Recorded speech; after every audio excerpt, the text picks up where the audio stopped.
بسم اللہ الرحمن الرحیم۔ بسم اللہ الرحمن الرحیم۔ السلام علیکم ورحمۃ اللہ وبرکاتہ۔ عزیز طلبہ، آج مسند امام اعظم کا دوسرا سبق ہے، اور اس سبق میں ہم علم حدیث و فقہ میں امام ابو حنیفہ رحمہ اللہ تعالیٰ کا جو مقام و مرتبہ ہے اس کی تفصیل پڑھیں گے۔ عزیز طلبہ، گزشتہ سبق میں ہم نے امام صاحب کی ولادت کے حوالے سے پڑھا تھا کہ امام صاحب جو ہے وہ کوفہ میں پیدا ہوئے، تو کوفہ وہ شہر ہے جہاں پر علم حدیث اور علم فقہ کا ایک مرکز قائم تھا، کیونکہ کوفہ کو حضرت علی رضی اللہ تعالیٰ عنہ نے جب دارالخلافہ بنایا تو بہت سارے صحابہ کرام جن کی تعداد تقریباً 1500 بتائی جاتی ہے، انہوں نے وہاں رہائش اختیار کی، اور وہاں انہوں نے جو ہے وہ اپنے حلقے لگائے علم کے، جو ہے وہ قرآن و حدیث کے انہوں نے لوگوں کو سکھانا شروع کیا۔ تو امام صاحب اسی شہر میں جو علوم و فنون کا مرکز تھا وہاں پیدا ہوئے، اور ان رہائش اختیار کرنے والوں میں حضرت عبداللہ ابن مسعود رضی اللہ تعالیٰ عنہ بھی تھے۔ تو سب سے زیادہ استفادہ امام صاحب نے حضرت عبداللہ ابن مسعود رضی اللہ تعالیٰ عنہ کے علمی اور فقہی فیض سے کیا ہے، زیادہ استفادہ انہی سے کیا۔ اس کے علاوہ بھی دیگر صحابہ کرام جیسے سعد بن ابی وقاص ہیں، ابو موسیٰ اشعری ہیں رضوان اللہ تعالی علیہم اجمعین، اور بھی جلیل القدر صحابہ کرام وہاں کوفہ میں موجود رہے ہیں، ان کے علوم و فنون سے بھی امام صاحب نے استفادہ کیا ہے، کیونکہ یہ کوفہ جو تھا علوم و فنون کا مرکز تھا، اور امام صاحب نے کافی عرصہ وہاں علوم حاصل کیے ہیں اور مختلف شیوخ سے حاصل کیے ہیں۔ تو امام صاحب جو ہے وہ سب سے زیادہ انہوں نے استفادہ کیا حضرت عبداللہ ابن مسعود سے، یعنی کہ علوم حدیث جو ہے وہ سب سے زیادہ حضرت عبداللہ ابن مسعود رضی اللہ تعالیٰ عنہ کی جو روایات ہیں وہ روایات امام صاحب نے لی ہیں، اور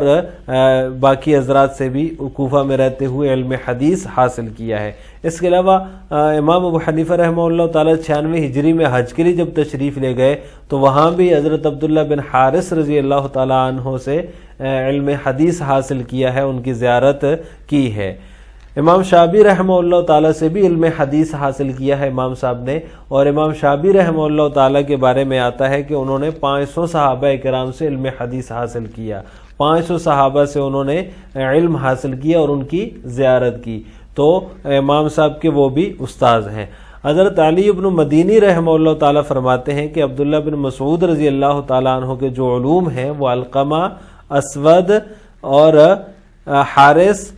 عمر اور عبیدہ بن قیس رحمہ اللہ تعالیٰ پر ختم ہے۔ یہ جو 5-6 حضرات ہیں جن کے نام میں نے آپ کے سامنے لیے ہیں، ان حضرات نے جو ہے وہ یعنی کہ حضرت عبداللہ بن مسعود کے علوم کے وارث یہ حضرات ہیں۔ تو ان حضرات کے جو ہے آگے ابراہیم نخعی اور امام عامر شعبی رحمہ اللہ تعالیٰ ہیں، یہ دونوں حضرات جو ہیں وہ آگے ان حضرات کے علوم کے وارث ہیں۔ تو ابراہیم نخعی اور امام شعبی رحمہ اللہ تعالیٰ یہ دونوں حضرات امام صاحب کے اساتذہ میں سے ہیں۔ تو گویا کہ حضرت عبداللہ بن مسعود رضی اللہ تعالیٰ عنہ کے علوم اور جو علوم حدیث تھے جو ان سے روایات منقول تھیں، اور ان کے وہ جو ہے امام صاحب کی طرف منتقل ہوئی حضرت ابراہیم نخعی اور امام شعبی رحمہ اللہ تعالیٰ کے واسطے سے۔ اسی طرح امام صاحب کے اساتذہ میں ایک حماد بن ابی سلمان رحمہ اللہ تعالیٰ بھی تھے، گزشتہ سبق میں بھی ہم نے ان کے بارے میں پڑھا تھا، انہوں نے بھی جو ہے ان سے بھی امام صاحب نے علم حدیث اور فقہ حاصل کیا تھا۔ اس کے علاوہ بھی جو حرمین کے شیوخ حدیث تھے ان سے بھی امام صاحب نے علم حدیث حاصل کیا، اور اس درجہ کمال حاصل کیا کہ اجتہاد کے درجے تک پہنچ گئے، اور پھر فقہ میں بھی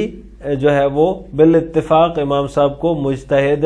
مانا گیا، امام صاحب کو اجتہاد کے درجے پر فائز سمجھا گیا ہے۔ یہاں پر یہ وضاحت بھی ضروری ہے کہ امام صاحب رحمہ اللہ تعالیٰ نے بڑے بڑے شیوخ سے علوم حدیث حاصل کیے ہیں، جبکہ جو حدیث کی بڑی بڑی کتابیں ہیں، بخاری ہے، مسلم ہے، ترمذی ہے، ابو داؤد ہے، نسائی ہے، سیاستہ، اس کے علاوہ جو بیہقی ہے، طبرانی ہے، اور کیا کہتے ہیں ابن حبان ہے، مسند امام احمد بن حنبل ہے، یہ ساری جو ہے امام صاحب کے زمانے کے بہت بعد میں مدون ہوئی ہیں، بہت بعد میں، تقریباً 150 سال بعد یہ کتابیں لکھی گئی ہیں۔ ان کتابوں کے جو مصنفین ہیں، بخاری، مسلم، ترمذی، ابو داؤد وغیرہ کے، یہ امام صاحب رحمہ اللہ تعالیٰ کے زمانے میں موجود ہی نہیں تھے، یعنی کہ ان کی پیدائش ہی بعد کے زمانے کی ہے، یہ امام صاحب کے شاگردوں کے بھی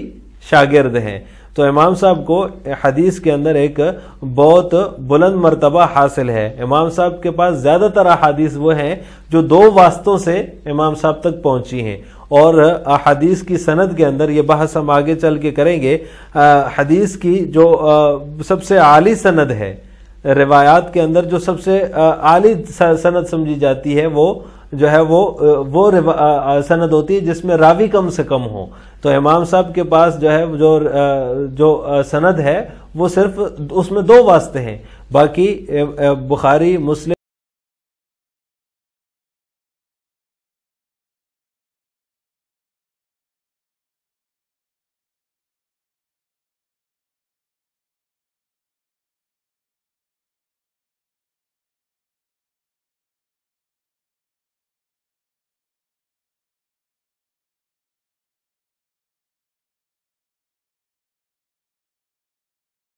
تک پہنچی ہے اور انہوں نے آگے روایت کی ہے۔ تو علم حدیث کے اندر امام صاحب کو ایک بہت ہی بلند مقام حاصل تھا۔ اسی طرح علم فقہ میں بھی امام صاحب جو ہے وہ اجتہاد کے درجے پر فائز تھے، اور امام صاحب کو جو ہے وہ مجتہد مانا گیا ہے۔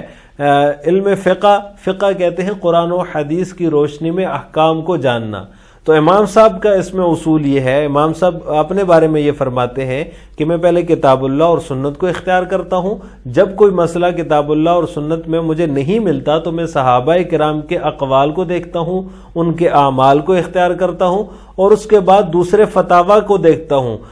جب ان میں بھی نہیں ملتا تو پھر میں اپنے اجتہاد و قیاس پر توجہ دیتا ہوں، یعنی پھر میں اپنے اجتہاد اور قیاس سے اس مسئلے کا استنباط کرتا ہوں۔ اور یہ بات گزر چکی ہے کہ فقہ حنفی جو ہے وہ حضرت عبداللہ ابن مسعود رضی اللہ تعالیٰ عنہ کی ان کی جو روایات ہیں اس پر مدار ہے فقہ حنفی کا، کیونکہ ہم نے ابھی یہ ذکر کیا کہ امام صاحب کوفہ میں پیدا ہوئے اور وہاں کے شیوخ سے اور اس طرح دیگر شیوخ سے بھی علم حاصل کیا، لیکن وہاں پہ جو زیادہ تر علم حاصل کیا ہے وہ حضرت عبداللہ ابن مسعود رضی اللہ تعالیٰ عنہ کے شاگردوں سے کیا۔ تو امام عبداللہ ابن مسعود رضی اللہ تعالیٰ عنہ کی جو روایات ہیں وہی فقہ حنفی کا مدار ہیں، یعنی کہ حضرت عبداللہ ابن مسعود رضی اللہ تعالیٰ عنہ جو ہیں وہ جو روایات کرتے ہیں وہی انہی روایات پر مدار ہے فقہ حنفی کا۔ حضرت عبداللہ ابن مسعود وہ شخصیت ہیں جن سے صحابہ کرام آپ صلی اللہ علیہ وسلم کی حیات مبارکہ میں مسائل شریعہ معلوم کرتے تھے، ان سے مسائل پوچھتے تھے۔ تو کوفہ میں بھی حضرت عبداللہ ابن مسعود رضی اللہ تعالیٰ عنہ قرآن و حدیث کی روشنی میں جو ہے وہ مسائل بتایا کرتے تھے۔ حضرت عبداللہ ابن مسعود فرماتے ہیں کہ میں نے جو کچھ پڑھا، لکھا اور حاصل کیا وہ سب کچھ میں نے علقمہ کو دے دیا۔ ہم نے پیچھے ذکر کیا کہ علقمہ، اسود، حارث وغیرہ جو ہیں یہ حضرت عبداللہ بن مسعود کے شاگرد ہیں، اور ان کے شاگرد پھر آگے ابراہیم نخعی اور عامر شعبی ہیں۔ تو جب عبداللہ بن مسعود رضی اللہ تعالیٰ عنہ دنیا سے تشریف لے گئے تو انہوں نے ان کے علوم و فنون جو ہیں وہ حضرت علقمہ کے پاس آ گئے۔ علقمہ نے اپنے علوم و فنون جو ہے وہ حضرت ابراہیم نخعی رحمہ اللہ تعالیٰ کو دیے۔ ان کے بعد جو ہے حضرت علقمہ کے بعد ابراہیم نخعی ان کی مسند پر بیٹھے اور علوم و فنون کا جو ہے وہ اس کو مزید جو ہے وہ جدید کیا، اور بہت اچھے انداز میں وہ ذخیرہ اپنے شاگردوں کو آگے پیش کیا۔ ان کے شاگردوں میں امام ابو حنیفہ رحمہ اللہ تعالیٰ ہیں، اور اس سے آگے پھر امام صاحب نے وہ بہت ہی جو ہے وہ اور مدون کر کے اور اچھے انداز میں وہ ذخیرہ مرتب کر کے اپنے شاگردوں امام ابو یوسف، امام محمد، امام ظفر وغیرہ کو منظم شکل میں آگے پہنچا دیا۔ تو حضرت عبداللہ بن مسعود رضی اللہ تعالی عنہ جو ہیں وہ ان کے وارث ہیں امام ابو حنیفہ دو واسطوں سے، ایک ابراہیم نخعی کا واسطہ ہے اور دوسرا علقمہ کا ہے، یہ دو واسطے ہیں بیچ میں۔ تو حضرت عبداللہ بن مسعود رضی اللہ تعالی عنہ کے جو ہے وہ روایات جو ہیں ان کی روایات پر فقہ حنفی کا مدار، اس کی تفصیل یہ ہے، وہ اس طرح سے فقہ حنفی کا مدار جو ہے وہ حضرت عبداللہ بن مسعود رضی اللہ تعالی عنہ کی روایات پر ہے۔ اور اس طرح یہ سلسلہ چلتا رہا تو امام صاحب کے شاگردوں نے جو ہے صحاح ستہ کی تصنیف و تالیف سے بہت پہلے ہی امام صاحب کی جو روایات تھیں ان کو جو ہے وہ ایک جو مرتب کر دیا تھا، کتابی شکل میں ان کو جو ہے وہ منظم کر دیا تھا۔ تو امام صاحب رحمہ اللہ تعالیٰ کے درسی افادات کا جو مجموعہ ہے اس کا نام ہے کتاب الآثار۔ یہ وہ کتاب ہے جو امام ابو حنیفہ رحمہ اللہ تعالیٰ کے درسی افادات کو شاگردوں نے جمع کیا ہے، جو دوسری صدی ہجری میں یہ تقریباً یہ کتاب مرتب ہو گئی تھی۔ اس زمانے میں کتابوں کی تعریف اور تصنیف بہت عام نہیں تھی، بہت کم تھی، تو لہٰذا کتاب الآثار جو ہے یہ پہلی کتاب ہے جس نے بعد میں آنے والے محدثین کے لیے جو ہے وہ ایک رہنما اصول مرتب فراہم کیے ہیں تصنیف و تالیف کے، ترتیب اور تبویب کے۔ علامہ شبلی نعمانی رحمہ اللہ تعالی نے جو ہے وہ سیرت النعمان کے اندر متعدد اس کے نسخوں کی طرف اشارہ کیا ہے، لیکن اس کے جو نسخے ہیں وہ 4 مشہور نسخے ہیں: کتاب الآثار بروایت امام محمد، کتاب الآثار بروایت امام ابو یوسف، کتاب الآثار بروایت امام ظفر، کتاب الآثار بروایت امام حسن بن زیاد۔ یہ 4 نسخے جو ہیں وہ سب سے زیادہ مشہور ہیں، لیکن یہ جو کتاب ہے کتاب الآثار، اس کے بارے میں مولانا عبدالرشید نعمانی رحمہ اللہ تعالی نے اس کا جو مقدمہ لکھا ہے اس مقدمے میں انہوں نے اس بات کو ثابت کیا ہے کہ یہ کتاب جو ہے یہ براہ راست امام صاحب کی تصنیف ہے، امام صاحب کی تالیف ہے براہ راست۔ لہٰذا کتاب الآثار جو ہے یہ بہت پہلے صحاح ستہ کی جو ہے وہ تصنیف و تالیف سے بھی جو ہے وہ پہلے مرتب ہو گئی تھی۔ اسی طرح امام صاحب کی مسانید بھی بہت سارے علماء نے لکھی ہیں، یعنی کہ وہ مسانید جن کے اندر امام صاحب سے مروی روایات کو جمع کیا گیا ہے ان کو مسانید مسند کہا جاتا ہے، جس میں امام صاحب سے مروی روایات جمع ہوں، تو وہ بھی کافی تعداد میں ہیں۔ علماء نے ان کی تعداد 15 تک شمار کی ہے، اور بعض نے تو جو ہے وہ تکرار کے ساتھ 25 تک شمار کی ہے، لیکن تکرار کو اگر ہٹایا جائے، حذف کیا جائے تو ان کی تعداد 15 ہیں۔ ان میں جو سب سے زیادہ مشہور ہے وہ مسند امام اعظم ہے، جو اب آپ کے ہاتھوں میں ہے، جس کو ابھی ہم انشاءاللہ العزیز شروع کرنے والے ہیں۔ یہ سب سے زیادہ مشہور جو ہے وہ مسند ہے امام صاحب کی، یعنی کہ امام صاحب کی مرویات پر مشتمل جو کتاب ہے مسند امام اعظم، اس کو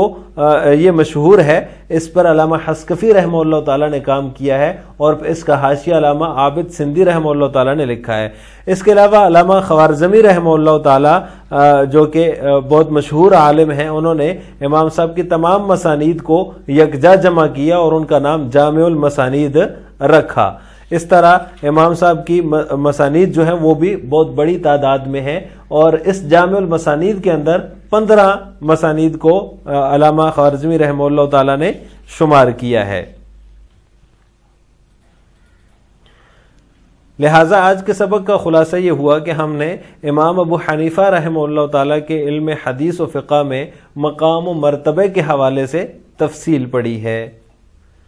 آخر میں آپ سے 2 سوال ہیں۔ نمبر 1 فقہ کی تعریف ذکر کریں، نمبر 2 فقہ حنفی کا مدار کس صحابی رسول صلی اللہ علیہ وسلم پر ہے۔ ان دونوں سوالوں کا جواب آپ نے کمنٹ باکس میں دینا ہے۔ السلام علیکم ورحمۃ اللہ وبرکاتہ۔